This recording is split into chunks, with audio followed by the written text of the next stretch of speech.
Boa noite a todos. Boa noite. Realmente, esse evento é um evento significativo, porque nós estamos já na 10ª comunhão de casais. Foram 10 anos, um ano após o outro, o Senhor nos dirigindo. Louvado seja o Senhor. Na verdade, ficamos 10 anos mais próximos da volta do Senhor. E nós somos um povo que tem uma esperança. Nós esperamos pela volta do Senhor. E o tema dessa comunhão é família vencedora. Deus deseja que cada família seja uma família vencedora. Isso significa que dentro do plano da salvação de Deus, a salvação é por família. Isso é algo que está no coração de Deus. Nós podemos perceber isso quando em Êxodo capítulo 12 nos é falado sobre a instituição da Páscoa, naquela noite em que houve a 10ª praga. O Senhor ordenou no versículo 3 o seguinte: Êxodo capítulo 12, versículo 3: Falai a toda a congregação de Israel, dizendo: aos 10 deste mês, cada um tomará para si um cordeiro, segundo a casa dos pais, um cordeiro para cada família. Sabe, isso é uma figura maravilhosa. É um cordeiro para cada família. Não é um cordeiro para cada pessoa. É um cordeiro para cada família. Isso mostra que no plano da salvação de Deus, a salvação é para a família. E nós também podemos ver esse mesmo princípio no Novo Testamento, quando ali em Atos, capítulo 16, versículo 31, na história da conversão do carcereiro, quando o carcereiro perguntou: Senhores, que devo fazer para que seja salvo? Versículo 31, responderam-lhe: crê no Senhor Jesus e será salvo tu e tua casa. Essa é uma afirmação também de grande expressão, porque é uma promessa. Crê no Senhor Jesus e será salvo tu e tua casa. Louvado seja Deus. Então Deus quer salvar cada família. E nós, como famílias, devemos nos preparar para a volta do Senhor. Isso quer dizer, não somente nos devemos preparar como indivíduos para a volta do Senhor, mas devemos nos preparar como famílias para a volta do Senhor. Então, sendo o tema família vencedora, e também baseado no tema da conferência internacional que tivemos, que falou sobre o coração da Bíblia, nosso desejo é que a palavra saia do coração da Bíblia para o coração do casal. Tá certo? Esse é o propósito de Deus. Que aquilo que está na palavra alcance a família e alcance aos casais. E eu tenho 2 porções de Isaías que eu gostaria de ler. E essas porções, essas 2 porções são as porções de introdução. Porque nós vamos falar sobre a questão da família vencedora sob 4 ângulos. Sob o ângulo de Gálatas, Efésios, Filipenses e Colossenses. Pelo menos esse é o nosso plano, né? Vamos ver como o Senhor vai nos dirigir. Porque como o assunto é bastante extenso, não sei se vamos conseguir cobrir todos os pontos. Mas, pelo menos esse é o nosso desejo.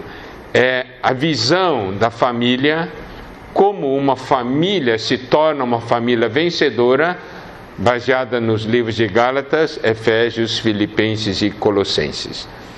Mas nessa noite, como introdução, eu gostaria de ler 2 porções de Isaías. A primeira porção, Isaías 54,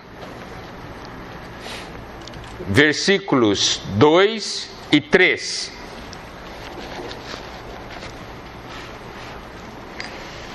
Essas 2 porções, sendo a primeira porção, Isaías 54, versículos 2 e 3, casam perfeitamente no encargo dos livros do coração da Bíblia. Então, versículos 2 e 3 diz o seguinte: alarga o espaço da tua tenda, estenda-se o toldo da tua habitação, e não o impeças. Alonga as tuas cordas e firma bem as tuas estacas. Porque transbordarás para a direita e para a esquerda. A tua posteridade possuirá as nações e fará que se povoem as cidades assoladas. Então, essa primeira porção de Isaías 54, versículos 2 e 3, nos dão uma visão muito semelhante ao que está revelado no coração da Bíblia, nesses 4 livros, Gálatas, Efésios, Filipenses e Colossenses. Nós não vamos abordar nada sobre Filemão, mas esses 2 versículos de Isaías tocam em princípios de grande importância para a família. Começando com o casal. Versículo 2 começa dizendo o seguinte: alarga o espaço da tua tenda. A tenda é o lugar da sua habitação. Então, aqui diz: alarga o espaço da tua tenda. Isso significa o quê? Que a sua casa, o coração do casal, a atitude do casal deve se alargar. Por quê? Porque deve abranger toda a família, deve conter os filhos. Vocês estão compreendendo, amados irmãos, amadas irmãs? Quando fala de alargar o espaço da tua tenda, significa que o casal precisa ter um coração de conter os filhos, abraçar os filhos. À medida que o número dos filhos aumentam, então nós temos que abraçá-los, nós temos que alargar o espaço da nossa tenda. Isso é algo muito importante. Um casal não pode ter um coração estreito ou estar voltado somente para si. Deve ter a preocupação com toda a família. Amém? Amém. Então, primeiro ponto é alargar para poder conter os filhos. Isso é algo de grande importância, principalmente nessa época em que nós estamos vivendo. Qual é a realidade que nós encontramos hoje? É que muitos casais têm os filhos, mas terceirizam o cuidado dos filhos. O casal não tem um coração de conter os filhos, né? Abraçar os filhos e cuidar dos filhos. Olham esse cuidado como um estorvo, como um problema, como algo que atrapalha o plano dos dois. E isso é algo terrível. E é uma das razões dos muitos problemas que vemos hoje no meio das crianças, né? Ou mesmo no meio dos jovens. Por quê?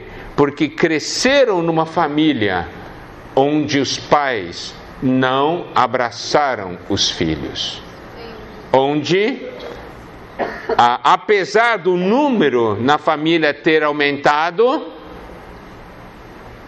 o espaço da tenda não foi alargado. Bom, então esse é um primeiro item nesse versículo 2. Segundo item diz o seguinte: estenda-se o todo da tua habitação.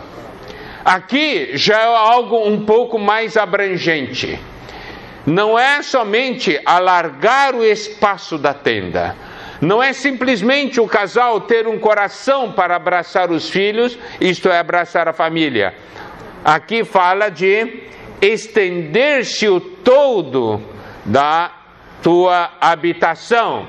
Isso quer dizer o quê? Estender o todo da habitação significa que nós, como família, estamos abertos para incluir outros, para que também vivam, para que também tenham uma vida familiar. Isso, de uma maneira mais prática, significa o quê? Nós incluirmos os irmãos e as famílias dos irmãos na comunhão da nossa família. Tá certo? Aqui fala sobre estender o todo da tua habitação. E aqui diz ainda: não o impeças. No original diz: não economize, não seja mesquinho. Isso quer dizer o quê? Isso quer dizer que nós precisamos ver que a nossa casa, a nossa família, deve ser um motivo de bênção para os demais, para os que vivem à nossa volta. Amém. E nessas coisas nós não podemos economizar, não podemos ser mesquinhos, coração estreito. Nós temos que estender o todo da nossa habitação. E aí o terceiro ponto que está no versículo 2 diz o seguinte: alonga as tuas cordas e firma bem as tuas estacas. Isso significa, as cordas e as estacas fazem com que a tenda, fazem com que a habitação permaneça firme no meio do temporal, no meio dos problemas. Está certo? Você sabe que quem habita em tenda precisa realmente, fincar bem as estacas e as cordas estarem bem amarradas para poder suportar o vento. Algumas vezes nós vemos lugar onde há acampamento e aí vem um temporal e o negócio, algumas barracas voam, tá certo? Algumas estacas são arrancadas, quer dizer, não foram bem fincadas. Hoje, principalmente nesses tempos finais, todas as famílias sofrem com os temporais que acontecem no meio da sociedade. Não é assim? É necessário alongar as cordas e firmar bem as estacas. E essa questão de firmar bem as estacas está ligado à palavra de Deus, está ligado ao ensinamento dos apóstolos, está ligado ao plano eterno de Deus. Nós queremos que a nossa família seja estável? Precisamos fincar bem as estacas. Nós queremos que nossos filhos sejam guardados, nossos netos sejam guardados, precisamos fincar bem as estacas, porque todo dia tem temporal. Todo dia nós temos problemas. E aí necessitamos realmente ter um bom fundamento para podermos permanecer firmes no meio dessa situação tão difícil. Mas a palavra de Deus nos mostra que é possível ficar firme. Louvado seja o Senhor. E nós devemos cuidar disso. Você sabe, eu tenho compartilhado com os pais, principalmente com os pais, o seguinte: Satanás, o inimigo de Deus, está mandando um recado para nós. Qual é o recado que ele manda? Diz assim: vocês já são mais velhos, eu não tenho interesse em vocês. O inimigo diz o seguinte, a mensagem do inimigo é o seguinte: eu vou ganhar seus filhos e seus netos para mim. E a sinalização do mundo e a mensagem que o inimigo manda é o seguinte: seus filhos e seus netos vão adorar o anticristo. Esta é a mensagem que nós podemos perceber, né, no dia de hoje. Quantos conseguem perceber esse fato? O que nós estamos fazendo para alargar o espaço da nossa tenda, para estender o todo da nossa habitação e para firmar bem as estacas? O que é que nós estamos fazendo? Algo tão importante. Nós precisamos ser despertados. O Senhor está voltando e as famílias devem permanecer firmes e estáveis. Porque as famílias são a base da vida da igreja. Se as famílias têm problemas, a vida da igreja tem problemas. Nós precisamos compreender isso. Agora vamos para o versículo 3. O versículo 3 diz o seguinte: porque transbordarás para a direita e para a esquerda. Mostra aqui a expansão, não é? Se lembra, irmãos, na conferência internacional nós vimos sobre Gálatas, vimos sobre Efésios, vimos sobre Colossenses e foi falado. Tudo isso, né, voltando-nos para Filipenses, que mostra o alvo, é para o avanço do Evangelho. Se lembra? Então, esse é um princípio de grande importância.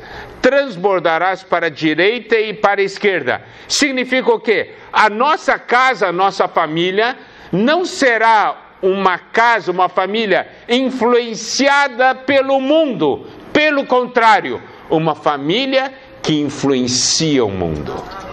Uma família que se torna uma bênção para as pessoas que estão ao redor. Não uma família dominada, mas uma família que domina.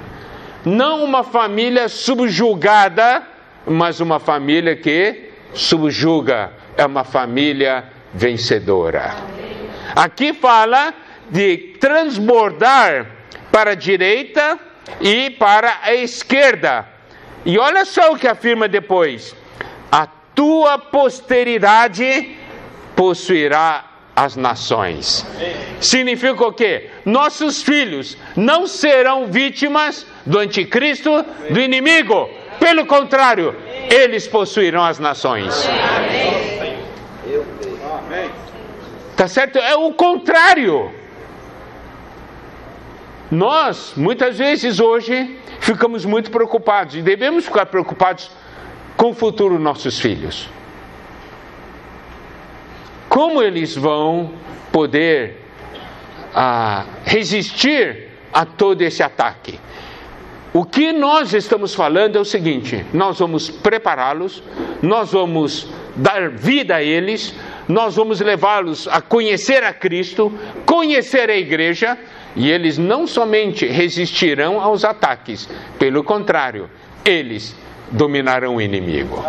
Por isso aqui diz: a tua posteridade possuirá as nações. Não só isso, e aqui diz ainda: e fará que se povoem as cidades assoladas. Quando fala de possuir as nações, nós estamos falando do reino. E quando falamos de povoar as cidades assoladas, estamos falando de frutificação, estamos falando de multiplicação. Significa o quê? Existe alguma família assolada? nós vamos então curar essa família. Tá certo? Essa é a visão que nós precisamos ter. Uma família vencedora é uma família ativa nas mãos de Deus. Não é uma família passiva que fica vendo o que vai acontecer. Pelo contrário, é uma família ativa. Por quê? Porque tem palavra, tem Espírito e tem a vida da igreja. Não é? Louvado seja o Senhor. Bom, então essa é a primeira porção de Isaías que nós íamos compartilhar hoje. Agora, a segunda porção de Isaías, Isaías 58, versículos 11 e 12.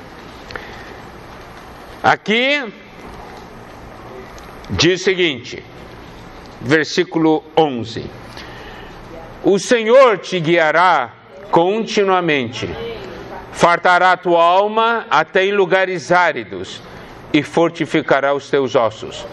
Serás como um jardim regado e como um manancial cujas águas jamais faltam. Os teus filhos edificarão as antigas ruínas, levantarás os fundamentos de muitas gerações e serás chamado reparador de brechas e restaurador de veredas, para que o país se torne habitável. Essa é uma outra porção que realmente é uma grande bênção. Versículo 11. Vamos então compartilhar um pouco do versículo 11. Essa promessa, o Senhor te guiará continuamente. O Senhor te guiará continuamente. Significa, não vai ter fim. A direção do Senhor é uma direção contínua, né?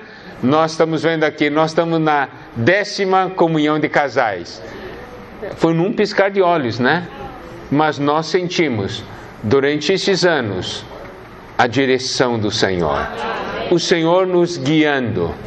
E a promessa do Senhor é: o Senhor te guiará continuamente. Então temos que ter o seguinte coração diante do Senhor: Senhor, eu não sei como será o futuro, mas eu tenho uma certeza por causa da sua palavra: o Senhor irá nos guiar. Amém. Não é? Olha a importância de nós deixarmos o Senhor nos guiar. Deixar o Senhor guiar a nossa casa. Isso é de grande importância, amados irmãos, amadas irmãs. O Senhor te guiará continuamente. Essa é uma palavra de encorajamento, é uma palavra de consolo. A incerteza produz medo.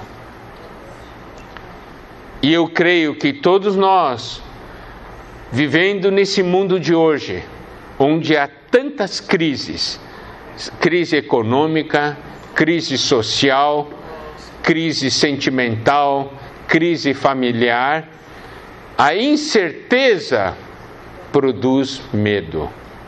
Não produz?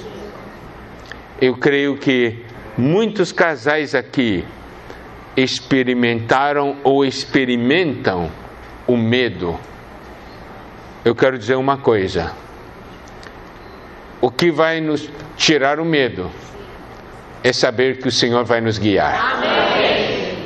O Senhor vai nos guiar. Amém. Isso é tudo que nós precisamos. Salmo 23 mostra muito a realidade desse fato. Em Salmo 23 eu só quero mencionar uma porção.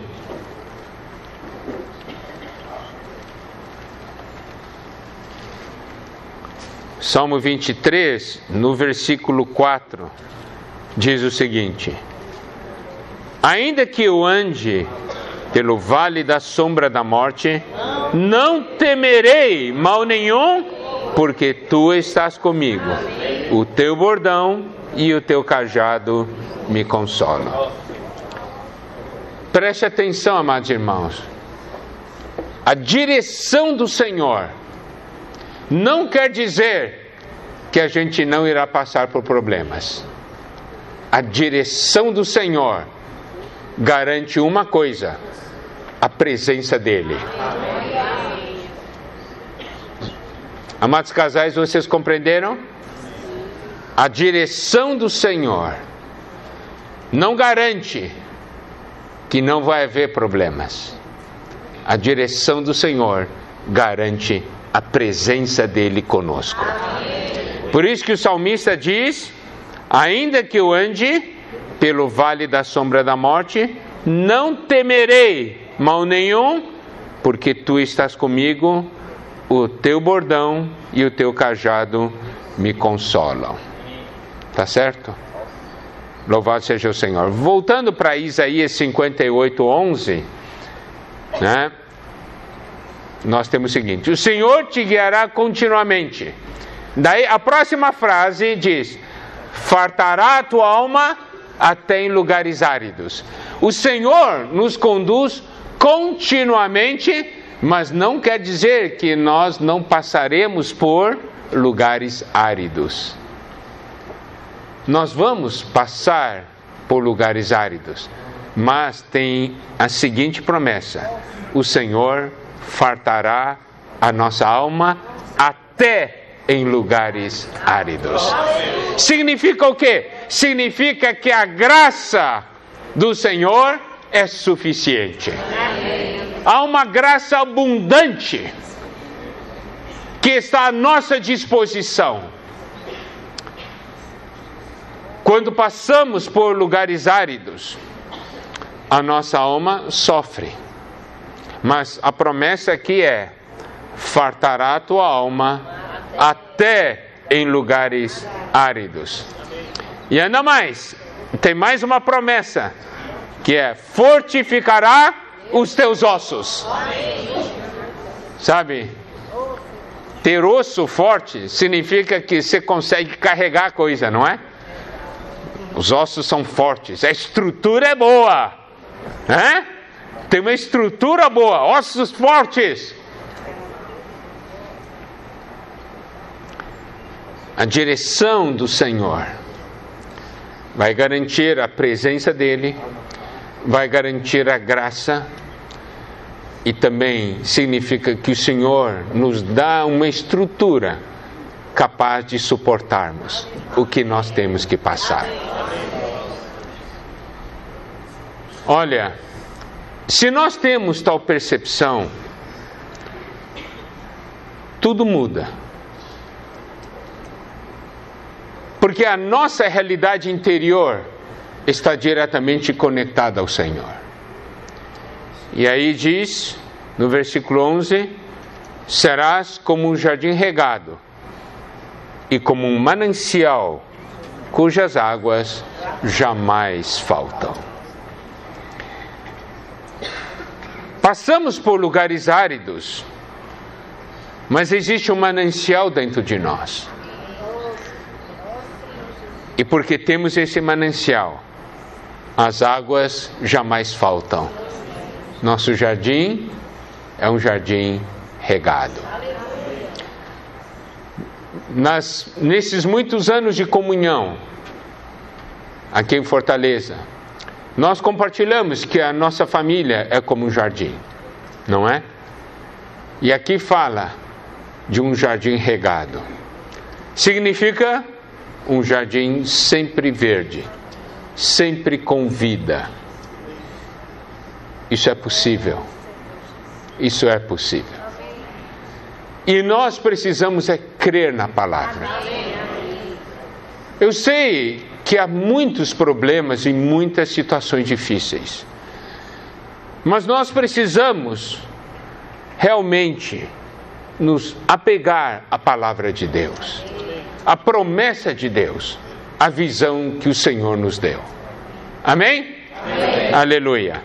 Olha o versículo 12 então. Os teus filhos edificarão as antigas ruínas. Aqui mostram os nossos filhos desempenhando uma função. Muitos lugares estão em ruínas, mas aonde eles forem, eles vão edificar. Não é isso que nós queremos para nossos filhos? Qual é o futuro que nós esperamos para nossos filhos? Uma prosperidade econômica? Claro, todos os pais anseiam. Mas mais importante que prosperidade econômica é o crescimento espiritual. É eles se tornarem filhos de Deus, servos de Deus, eles se tornarem pessoas que amem a Deus, não é verdade? E aí entra a seguinte pergunta: o que nós estamos fazendo para que isso aconteça? O que estamos fazendo para que os nossos filhos edifiquem as antigas ruínas? Eles não vão edificar as antigas ruínas se nós não fizermos nada.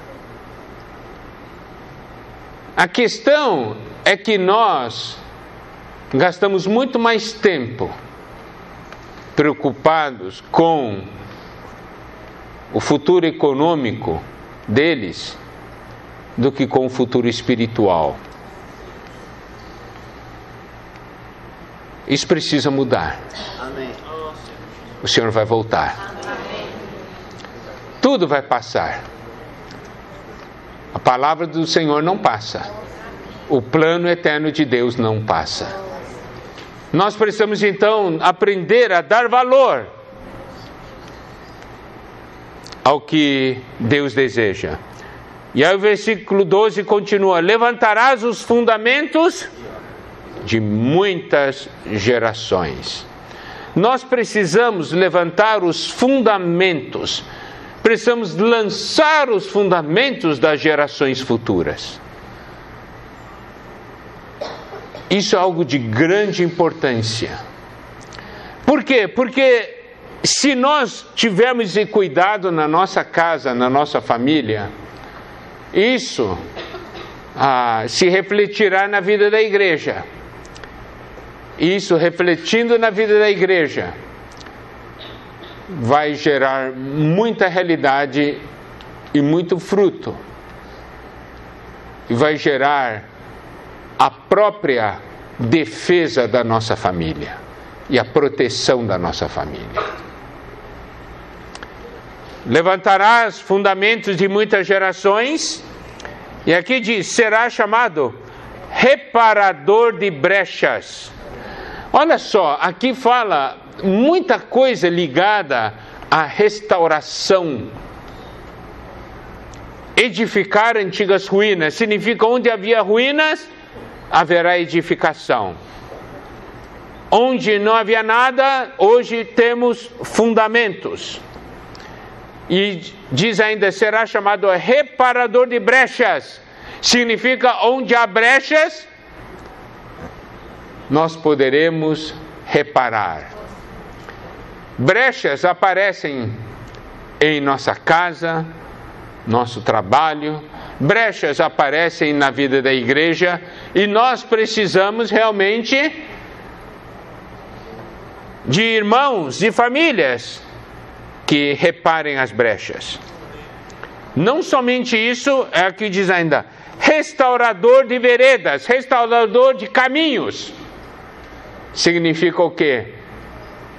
Significa que para pessoas, para famílias que não tem mais um caminho, nós podemos abrir um caminho. Restaurador de veredas para que o país se torne habitável. Novamente, nós vemos aqui a multiplicação e o avanço. Então, amados irmãos, amadas irmãs, amados casais, nós estamos falando de princípios ligados à família vencedora. Tudo que foi falado está aqui na palavra. Se está na palavra, é possível viver. Se está na palavra, vai acontecer. E precisa acontecer em nossas casas. Essa deve ser sempre a nossa atitude. Amém? Amém. Ok. Então, vamos entrar um pouco agora no livro de Gálatas, para termos alguma visão sobre a questão da família vencedora. Tá bem? Gálatas.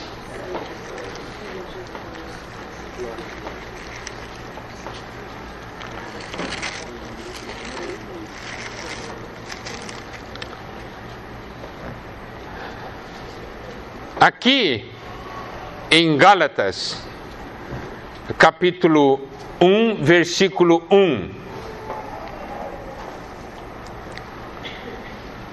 Paulo, apóstolo não da parte de homens, nem por intermédio de homem algum, mas por Jesus Cristo e por Deus Pai, que o ressuscitou dentre os mortos. Esse versículo 1 mostra um princípio de grande importância na nossa vida espiritual, que é o seguinte: o que nós temos recebido é da parte de homens, é por intermédio de homens, ou o que nós temos recebido é por Jesus Cristo e por Deus Pai. No versículo 12, Paulo diz: porque eu não recebi, nem o aprendi de homem algum, mas mediante revelação de Jesus Cristo. No versículo 16, no final, tem a seguinte expressão: não consultei carne e sangue.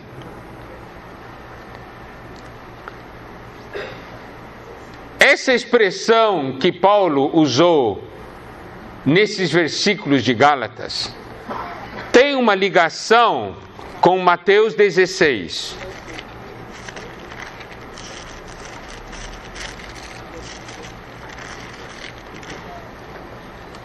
Mateus capítulo 16, versículo 17. Nós sabemos que Mateus 16, a partir do versículo 13, nos mostram o ambiente em que foi dado a revelação a respeito de Cristo e também a revelação a respeito da igreja. No versículo 17 diz o seguinte: então Jesus lhe afirmou: bem-aventurado és, Simão Barjonas, porque não foi carne e sangue que te revelaram, mas meu Pai que estás nos céus. E o versículo 18, o Senhor diz: também eu te digo. Quando o Senhor diz também eu te digo, significa: o Pai te disse, agora eu vou te dizer. O Pai te revelou, agora eu vou te revelar, tá certo? Então, nós vemos aqui algo que é ligado à revelação do Pai e à revelação do Senhor Jesus. Essas duas revelações de grande importância. Voltando para Gálatas. Gálatas capítulo 1, versículo 1. Quando Paulo diz que ele não era apóstolo da parte de homem, nem por intermédio de homem, mas ele diz: por Jesus Cristo e por Deus Pai. Nós podemos ver esse princípio que é ligado ao que o Pai revela e ao que o Senhor Jesus revela. Então, sob esse foco de família vencedora, a pergunta é a seguinte: a minha visão da família vem de homens ou veio de Deus? a minha visão a respeito da minha família veio de homens ou veio de Deus? Bom, então uma pergunta para os maridos. A sua percepção, a percepção que você tem da sua esposa e de seus filhos,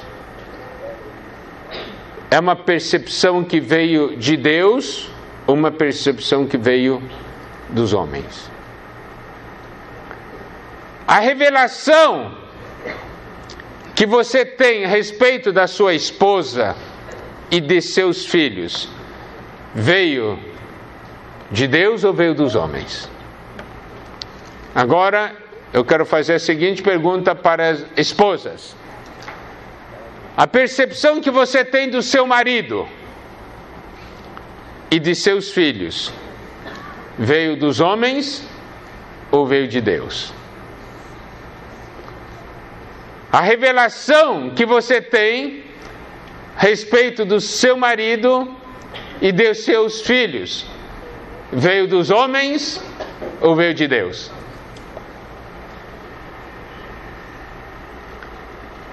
Como você vai me responder? Eu não vou pedir para você me responder, mas eu quero fazer essa pergunta: como você vai me responder?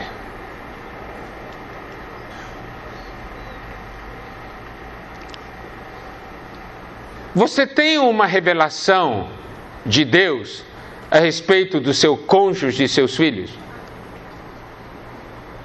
Ou a percepção que você tem é uma percepção que nasceu do seu próprio sentimento ou que nasceu da sua vida da alma? Se você pegar a revelação que você tem a respeito do seu cônjuge e você perguntar para Deus: Deus, me dá revelação a respeito do meu cônjuge, será que combina? O que você acha? Combina ou não combina?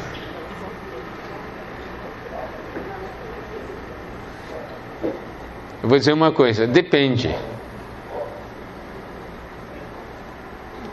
Se você está no Espírito, você tem uma percepção. Se você está em você mesmo, você tem outra percepção. Não é verdade? Aí que está o ponto. Nós somos guiados pela revelação de Deus ou pela revelação do homem? Por que há separações? Por que há separações? Quando há separação, nós vemos uma família derrotada, não uma família vencedora. Por quê?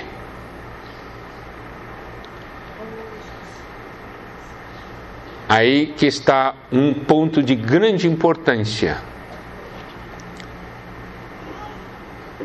Não conhece a revelação de Deus nesse assunto. Não percebe o que Deus revela. É de grande importância nós irmos diante do Senhor. Senhor, revela para mim o que a minha família é para você. Revela para mim o que meu cônjuge é para você, o que meus filhos são para você, Senhor. Revela para mim, eu preciso saber. Isso é algo de grande importância.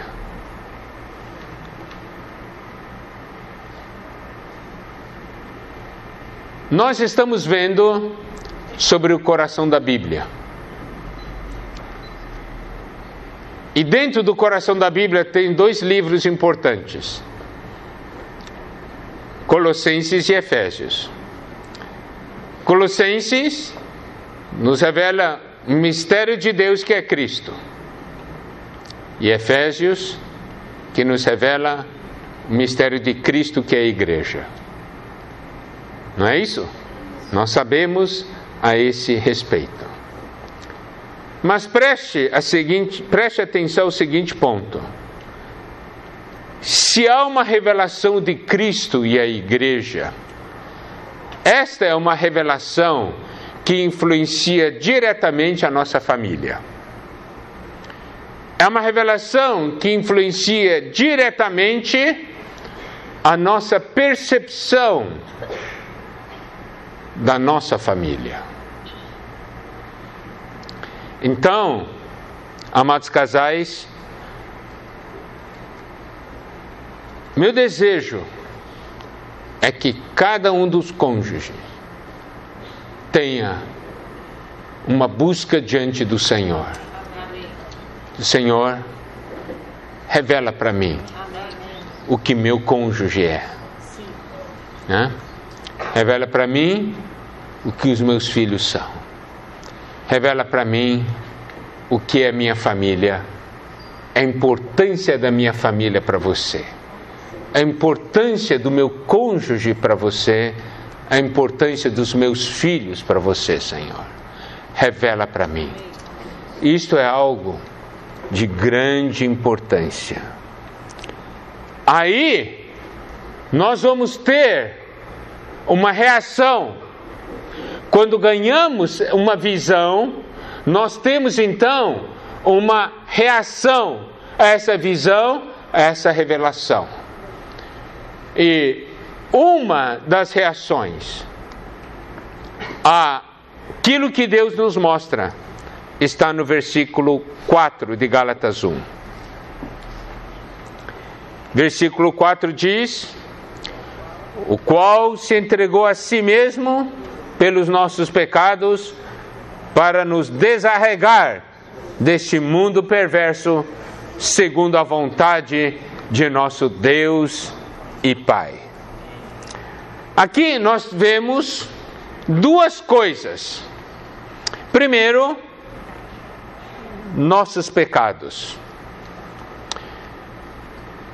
Precisamos, no nosso viver diário, precisamos conhecer quais são os nossos pecados e os pecados da nossa família. E nós temos que tratar esse assunto diante do Senhor. Nós estamos falando de uma família vencedora. Uma família vencedora é uma família que tem visão, que tem revelação e que tem uma percepção mútua que vem da revelação do Senhor.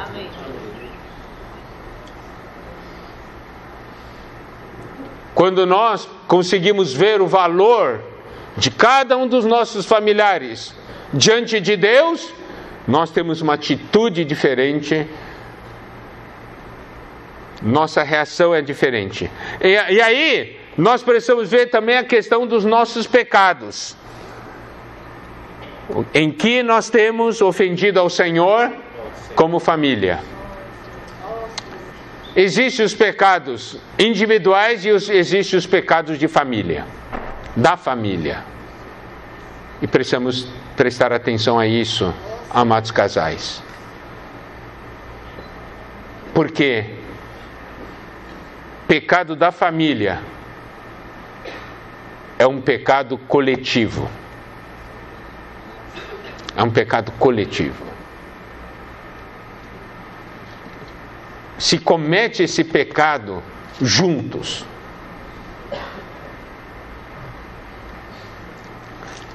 Você sabe, e isso é alguma coisa de grande importância, porque isso aqui é um princípio espiritual. Nós estamos falando de família vencedora.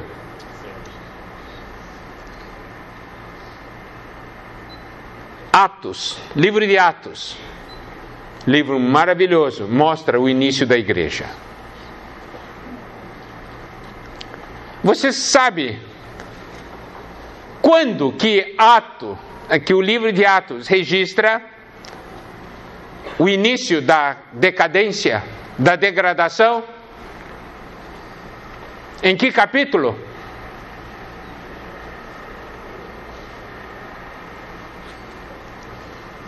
Atos 5.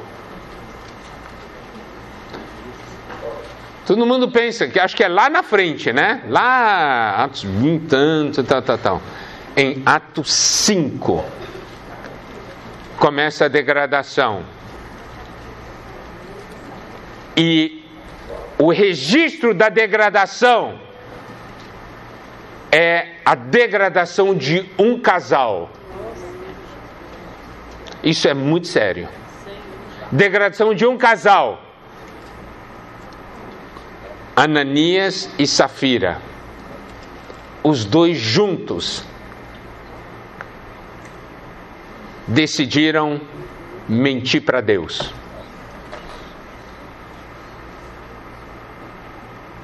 Aí começa a degradação da igreja. Chocante, não é? Você não acha chocante? A degradação da igreja começa com a degradação de um casal. É chocante. Os dois juntos decidem mentir para Deus. Os dois juntos decidem enganar a igreja, enganar os apóstolos.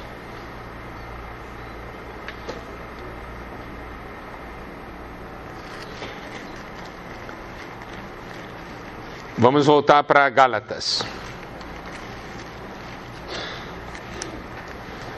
Nós, como família vencedora, devemos prestar atenção. Existe ou não pecado coletivo? Será que, como casal, decidimos enganar a Deus? Ou enganar os irmãos?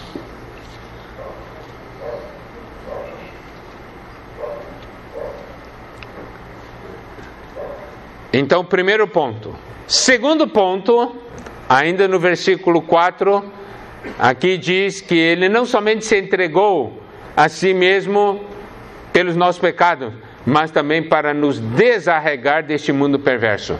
Então, segundo ponto é o seguinte: nós estamos ou não arraigados neste mundo perverso?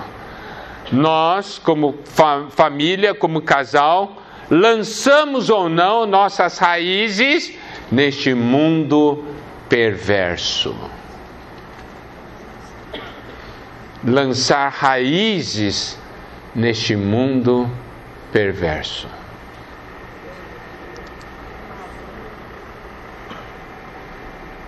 Nós esperamos pela volta do Senhor, não esperamos? Em outras palavras, nós esperamos ser arrebatados. Quem está arraigado a este mundo perverso, você acha que vai ser arrebatado?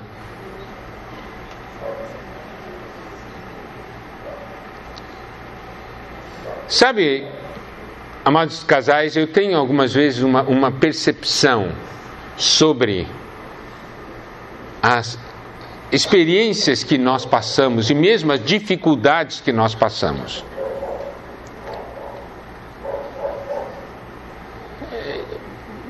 O país hoje está num momento de crise, então essa crise atinge a muitos. Mas eu tenho o seguinte sentimento: que Deus permite que a gente passe essa crise é para nos desarraigar desse mundo.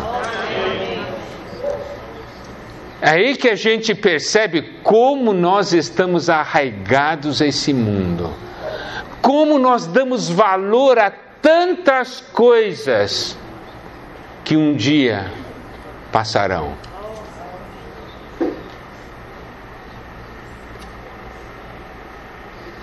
Porque a gente percebe o quanto a gente gosta de algo quando a gente está para perder essa coisa. Não é verdade?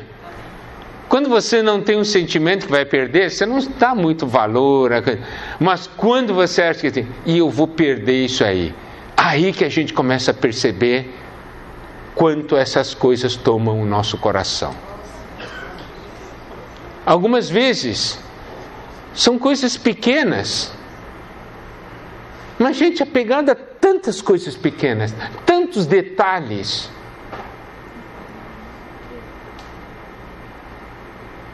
Será que a nossa família está apegada a alguma coisa ligada a este mundo perverso?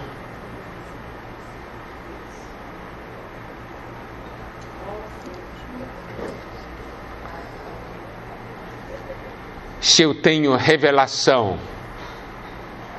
esse mundo perde valor para mim. Se eu tenho revelação de Cristo e a igreja, todas as outras coisas perdem valor, não é? Porque nós vimos o que tem de mais precioso. Amém. Se nós ganhamos Cristo, nós vamos perceber: Cristo é a coisa mais preciosa que eu tenho, não é? Então eu não quero perder a presença de Cristo, eu não quero perder o desfrute de Cristo. Também a igreja, maravilhosa vida da igreja.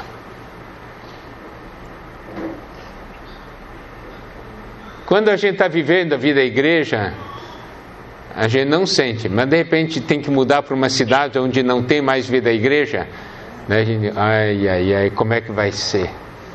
Vai ser difícil, não é? Então, o Senhor quer nos desarregar desse mundo perverso. Então nós precisamos prestar atenção aqui a duas coisas: pecado coletivo. Segundo, se lançamos ou não raízes neste mundo. Porque se nós lançamos raízes neste mundo perverso, isso será um grave problema e será um entrave para um dia sermos arrebatados. Nós estamos falando de uma família vencedora. Família vencedora trata desses assuntos, dos pecados coletivos.